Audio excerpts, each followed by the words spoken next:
What's going on, everybody, and welcome back to the Locked On Pirates podcast today on Monday, October 25th. It's crazy to think that we're already in the last month of or week of October already, but we're here. The World Series is upon us. Me and Gary Morgan, who always joins us every Monday, will be talking about the World Series today, as well as what the Pirates can learn from these playoffs that we've seen this year, which has been pretty interesting. There's been a lot of different things that have happened this year in 2021 and the MLB postseason. Thank you, as always, for making Locked On Pirates your first listen of the day every single day. And with that said, we're going to go ahead and get right into today's episode on Monday, October 25th.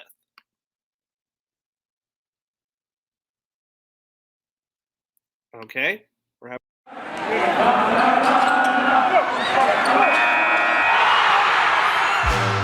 You are Locked On Pirates, your daily Pittsburgh Pirates podcast. Part of the Locked On Podcast Network, your team every day.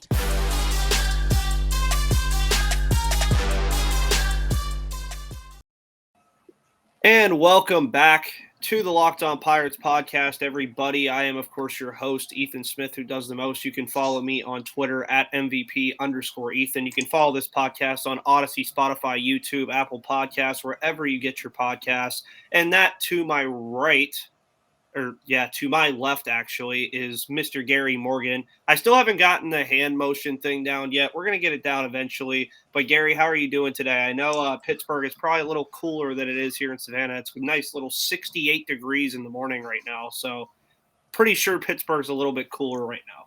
Yeah, it's a little cooler. It's a good weekend to be a Pittsburgh fan, though.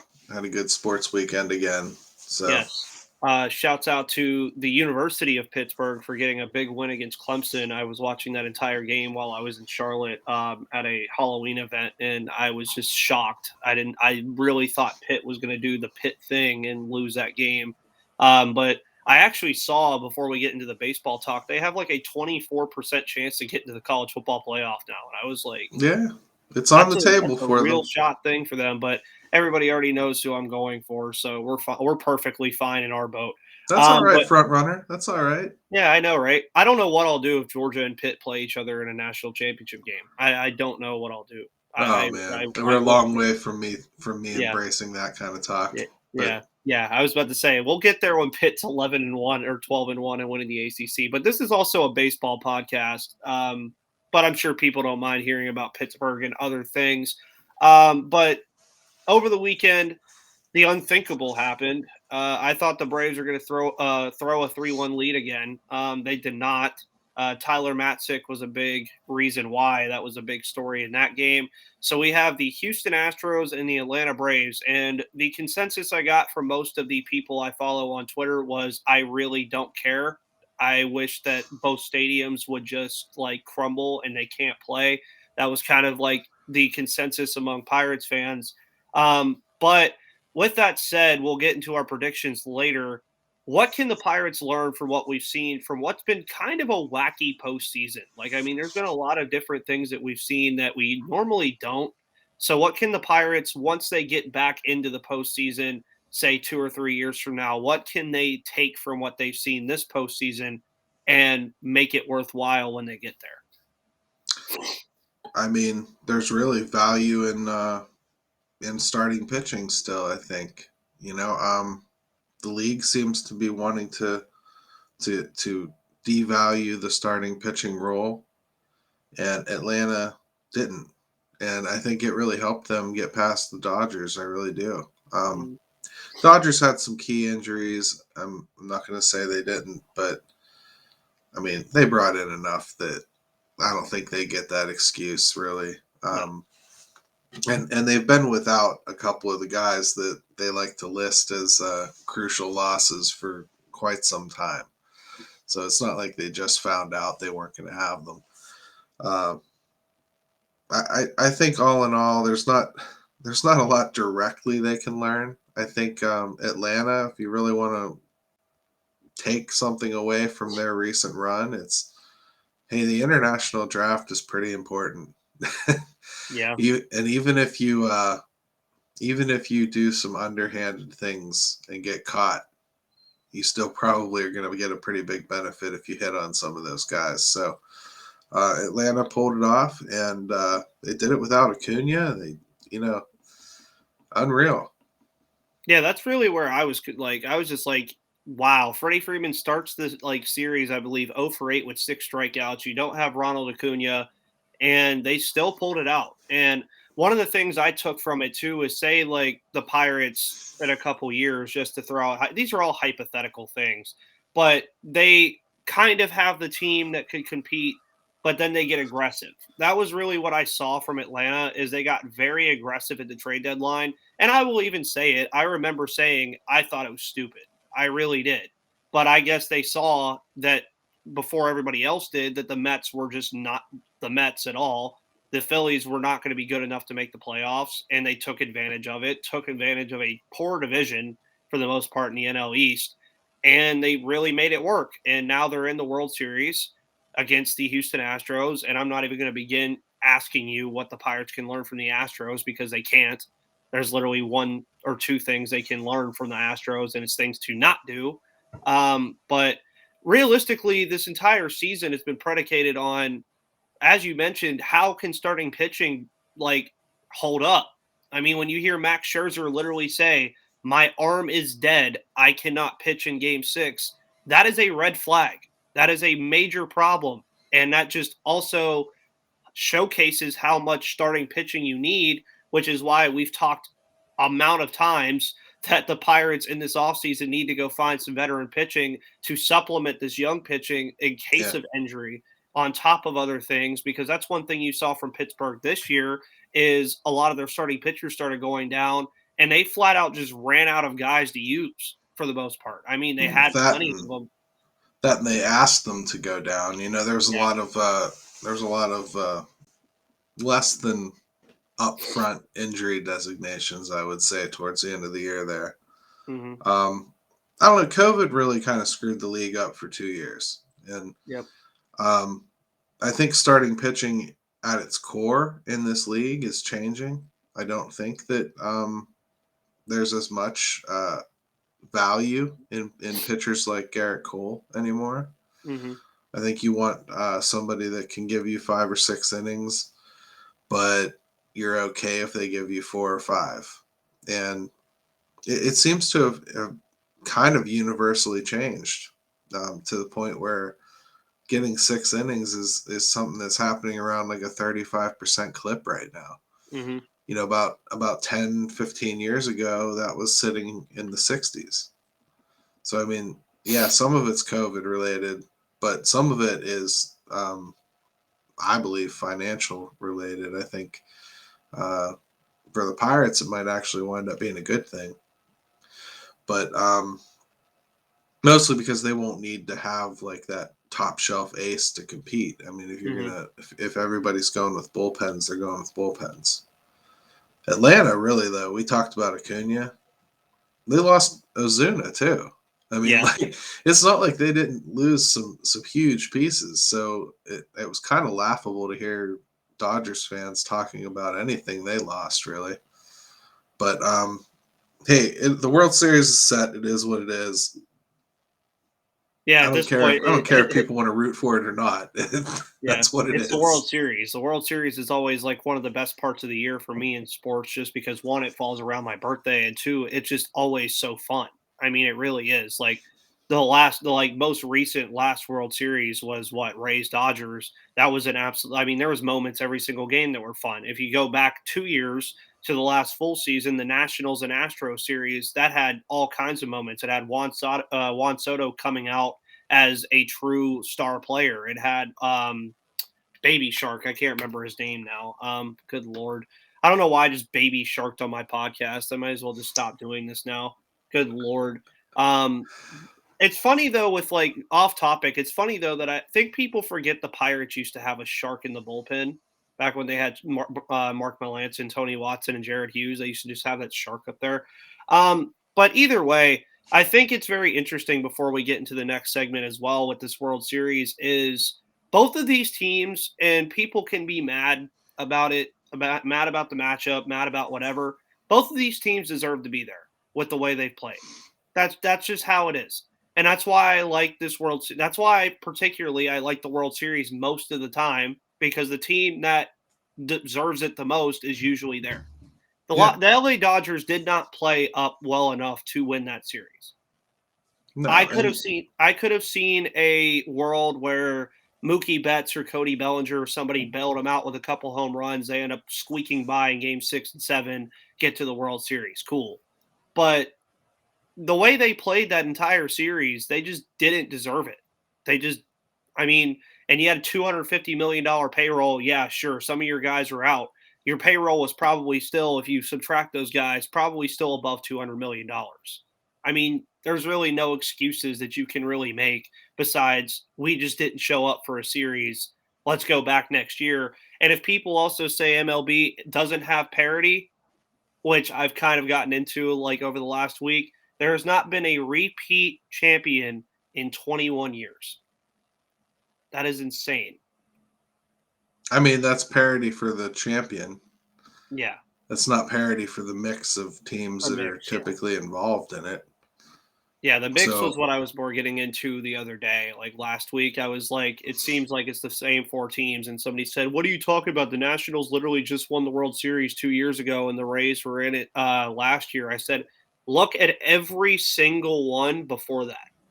Look at literally from 2018 to 2015 and then come back to me and talk to me, because that was like completely different. The only anomaly that I think we've had in the last 5 or 6 years was probably the Indians and the Cubs being in the World Series.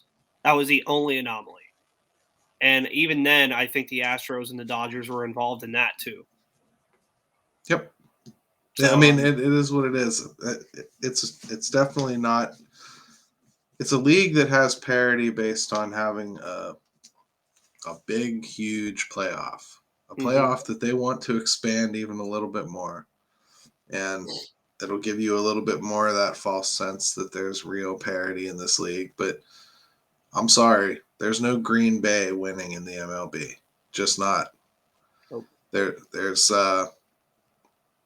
no small market team that is just going to be perennially in it. Tampa is good. But Tampa, I think, has shown something in this playoff too.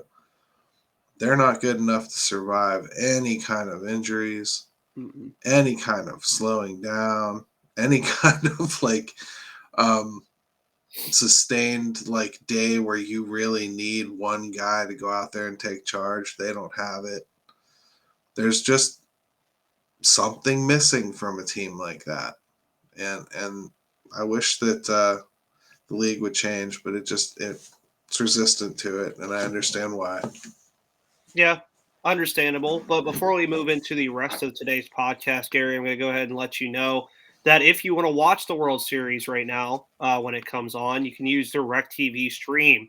You've got one device that lets you catch the game live, another that lets you stream your favorite shows. You're watching sports highlights on your phone, and you've got your neighbor's best friends log in for the good stuff. Well, I want to let you know about a simple way to get all the entertainment you love without the hassle, and a great way to finally get your TV together. It's called DirecTV Stream, and it brings your live TV and on-demand favorites together like never before, so you can watch your favorite sports, movies, and shows all in one place. That means no more juggling remotes and no need to buy another device ever again. And the best part, there's no annual contract. So get rid of the clutter and the confusion and get your TV together with DirecTV Stream. You can learn more at directtv.com. Compatible device required. Content varies by package. I also was thinking about using DirecTV Stream because I was watching Sunday Night Football and whatever rain was going on in that game, while also starting the Harry Potter movies for the first time. So that was very fun. I've seen parts of the first movie, and then I watched the whole thing, and I was like, now I see why people hate certain people and like certain people. But I asked this question to a guest last week, Gary, Mr. Adam Bittner, that I have on from the Pittsburgh Post-Gazette every week. I asked him about the perfect Pirates offseason. I put it in quotations because there's really no way that you can have like a perfect offseason, in my opinion. Like if that was the case, you'd have every free agent, every trade that you want. What are some things that the Pirates can do, though, to make this offseason feel that way?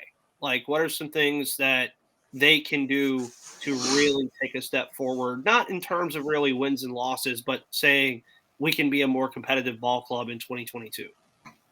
Well, that would mean more wins and losses, right? I mean, so Yeah. I think first, there's no consensus. I don't think you'll find this entire fan base agreeing on what progress really looks like. But I think they have no choice but to get a few veteran pitchers for some of the reasons we were talking about. Mm-hmm. And I don't want to go into next season putting a whole lot of pressure on guys to take a step in that rotation. You just have to have some kind of leadership there. I fear very much having Chad Cole and Stephen Brault be that leadership. And it's not that I don't like either guy or, even that I necessarily don't think they can play well. I just don't want somebody that can't stay on the field or somebody who really kind of hasn't proven himself yet in Chad Cole to be the leader of this pitching staff. Mm-hmm. So go get somebody, maybe two, and let the young guys work their way in as needed. That's step number one. Got to get a better backup catcher to me.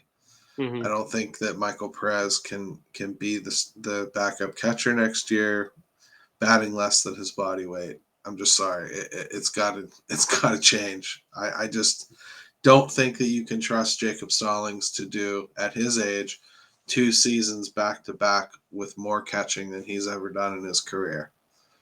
I think that's a mistake and a big problem waiting to happen. Yeah. Outfield would be nice. I have a feeling they're not done with Anthony Alford. I would be. But if they're not done with him, I have a feeling they'll just ride the train. Yeah, just ride the train until they get some prospects is what I would assume. Yep. Yeah. Which prospects in the outfield could we expect? Probably Travis Swaggerty probably has to be on that list, right? I'd assume probably He has to be, but I just can't see having him start right out of spring. He didn't give you very much of a window into what he could be last year before he got hurt. And I mean, I liked what I saw from him. It's just I think he needs to do a little bit in AAA first. Maybe they don't feel the same way. Maybe they'll let him just perform in spring and win it, but I wouldn't. I think Cal Mitchell, Kanan Smith-Njigba, and depending on what you really think they're going to do with O'Neal Cruz. Yeah. I mean, they seem very committed to leaving him at shortstop. Boy, I don't know. I mean, I think there's some work to do there and I mean work to do there that like would prevent him from coming up. Like he double clutches when he tries to throw across the diamond, and his arm's strong enough to make up for it a lot. But you're facing sometimes guys that are the fastest of the fast in MLB, and you don't have time for that stuff. You got to make those throws real quick. No hitch at all. And it'll kill double plays. There's a lot of things. And we're not even getting into talking about somebody that looks like Manute Bull out there trying to take ground balls. He does it. I don't know how he does it. It looks awkward, but he gets it done. I just worry about some of the technique things there. And if they don't see that, I don't understand what exactly is going on here. I think he can play outfield really well. Well, yeah, and I mean that's what I also have kind of been in the mode of is it's also not like as if what you have right now, it's not like if you move O'Neal Cruz away from shortstop, the entire position is just screwed. Like it's not like you're gonna like move him away and then move him to right field. You have like a lot of guys that you could throw at shortstop and probably be okay with it. The first one being Kevin Newman. Kevin Newman's still gonna probably be the starting shortstop as of right now. if his back comes back alive like it did a couple years ago, or even in spring training, not to that extent, but if he can at least bat 250, 260 and bring that same defense back, I see no reason why you don't just let him play for that whole year. I mean, and then Cole Tucker had a really good end of the year as well. He kind of played himself into possibly a 40-man roster spot just based off of the last month. And that's not including Hoy Park, who we don't want at shortstop, Michael Chavis, who I also probably wouldn't want to see over there, Tucapito Marcano, who we didn't see last year really, but can probably come up and play that position. And then you're also talking about some prospects that you have a couple years from now in Piguero and Gonzalez that can both play that position. I mean, moving O'Neal Cruz from shortstop is not the end of the world, especially if you could teach him how to play right field correctly instead of playing right field like Yoshi Tsutsugo. Yeah, I mean, last year I understood not moving him because, really without the bat, it doesn't matter. Yeah. If the bat wasn't going to come along, then where he played really didn't make much of a difference. So I understood maybe not giving him something extra to think about last year. Just get the bat right. We'll figure everything else out. At this point, though, he's on the doorstep. All right. I don't want to mess around and wait. I don't want to figure out where he's going to play later. Maybe he'll end up being, a DH. We'll see what happens there. But the bat, I don't know how you keep the bat in the minor leagues. Mm-hmm. But if he's going to be a shortstop, I don't see how you don't keep him in the minor leagues. That's literally as simple as I can make it. I mean, yeah. I mean, it's pretty simple, too, because – yeah, cool. You're getting the 285, 290, 270, something like that batting average from him, but you're also getting 18 errors at shortstop over half a season. Like Fernando, I mean, I hate to throw Fernando Tatis Jr. out there, but I feel like it would kind of be like that. You'd be getting a really good bat, like not to that extent yet, but you would also be getting the needless errors that just don't need to happen. As you said, the double clutching. What if Trey Turner is running down the baseline and he double clutches? Then Trey Turner's running that out every single time. Yep. I mean, there's a plethora of guys not even close to as fast as Trey Turner that can probably run that out. I'd say Brian Reynolds could probably run that out if he actually put it on his horse. I mean, yeah, it depends. His arm makes up for a lot of it. It really does. It's just it's something that will burn them at some point. It's just something to work on. It's a technique thing. Yeah. Maybe they can iron it out pretty quick, and then he's just this crazy shortstop that has range for days, Yeah, then you got Ke'Bryan Hayes and O'Neal Cruz, range for days. That actually be that range for Hayes. There we go. Sorry. Anyways, I'm out here creating T-shirts for Pittsburgh Clothing Company already. But so basically, 1 veteran pitching, 2 backup catcher, 3 right field, and then 4 figuring out where O'Neal Cruz plays. Pretty much, that's like what you would call like the perfect Pirates offseason in a way. Well, as good as it's going to get this year anyway. Yeah, of course. Yeah, you're not gonna see the Pirates go out there. As I always say on Twitter, guys, you're not going to see the Pirates sign Carlos Correa. There's no reason to do it. Stop putting it on Twitter.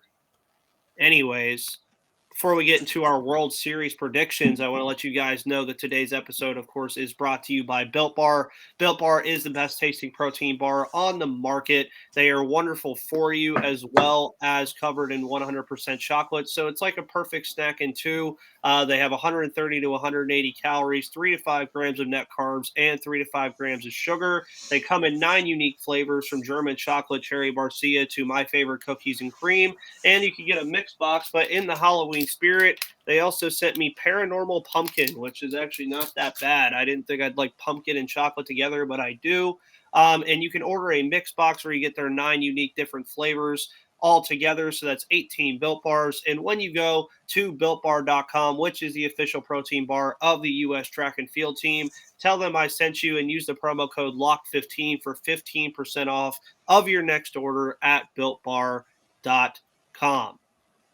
So we're at the tail end of today's Monday episode, Gary. I believe the World Series starts tomorrow. Does it start today? I don't remember. I think it's tomorrow. On Tuesday? Yep. Little house cleaning. So it should start in Houston, correct? Yes. Yes. Okay. So What is your official prediction for how this series is going to go and what we can expect from this series from both of these teams? I think that it should probably go 6, somewhere in that range. I'm going to go with Houston. I think they're the better team overall.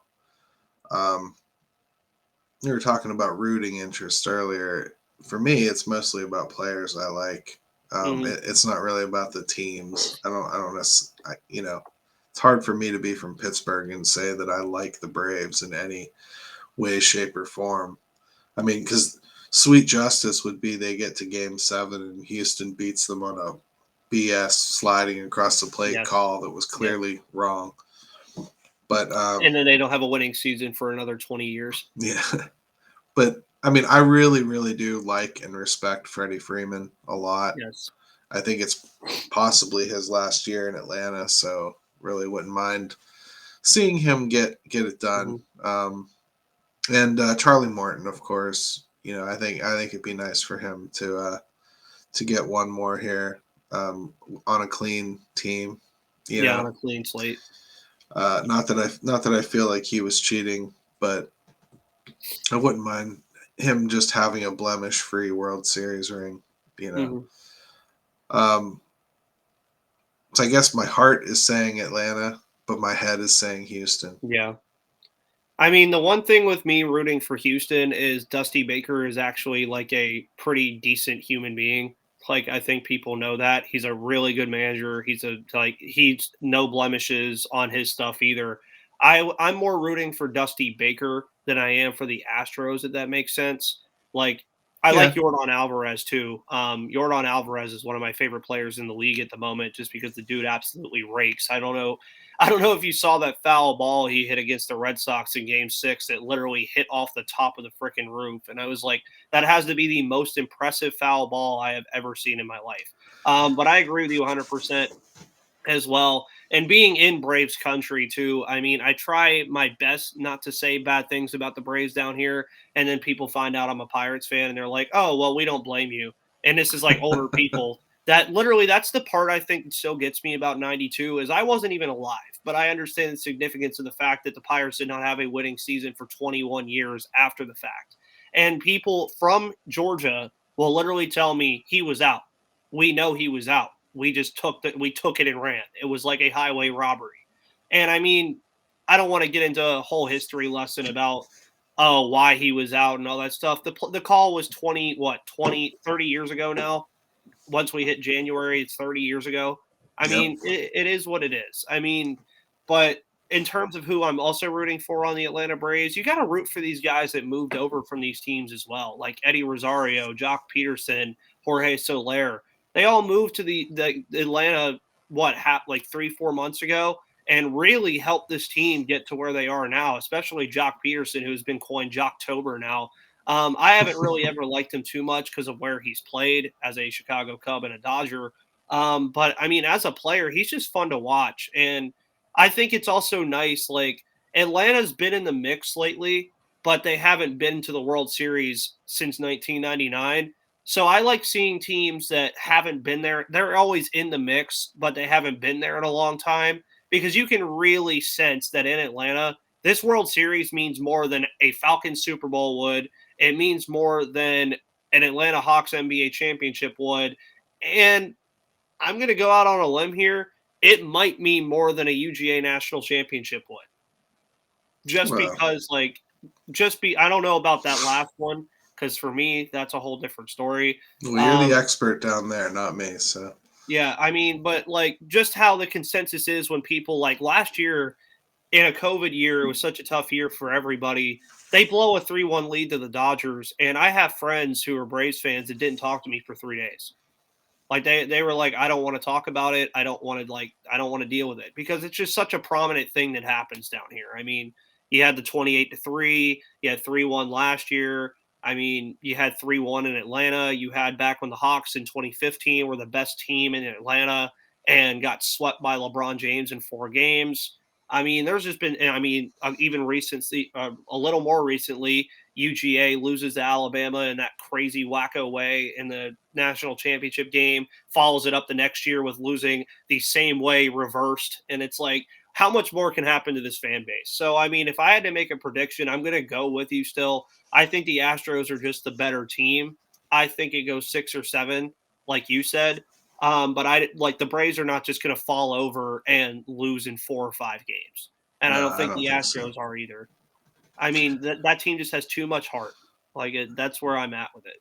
I will say I think that all pitchers are pretty tired right now.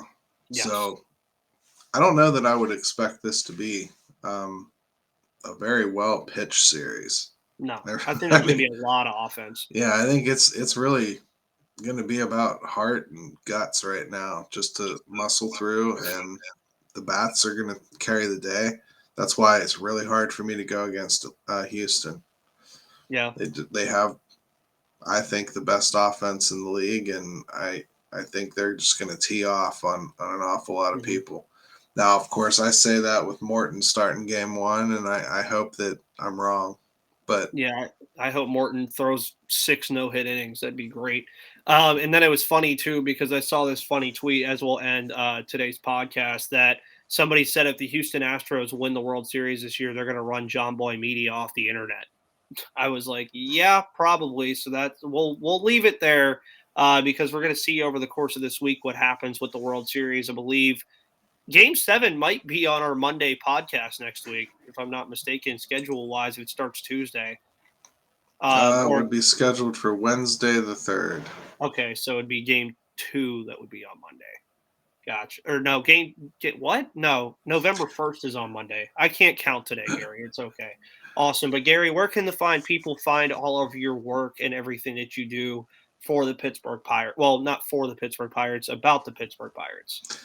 Everything I write is at InsideTheBucksBasement.com, and you can find my podcast, The Pirates Fan Forum. It's on YouTube, DK Pittsburgh Sports Podcasting Network. You can find it anywhere you find good podcasts like this one. Awesome. And you guys can also follow me on some of those same networks as well at Locked On Pirates, YouTube, Spotify, Odyssey, Apple Music, Google Play, all that good stuff. You can find this podcast anywhere. You can follow me on Twitter at MVP_Ethan or follow the podcast on Twitter at Locked On Pirates. We are remaining at 5 episodes a day, I believe, through the month of November. So we have a lot of podcasts and a lot of stuff coming your way over the next couple of weeks as the offseason will kick up hopefully pretty soon. And the Pirates should be pretty busy. But Gary, thank you as always for joining us every Monday. And thank you, viewers, for listening every single Monday. And until tomorrow, I will see you on the flip side. See you later.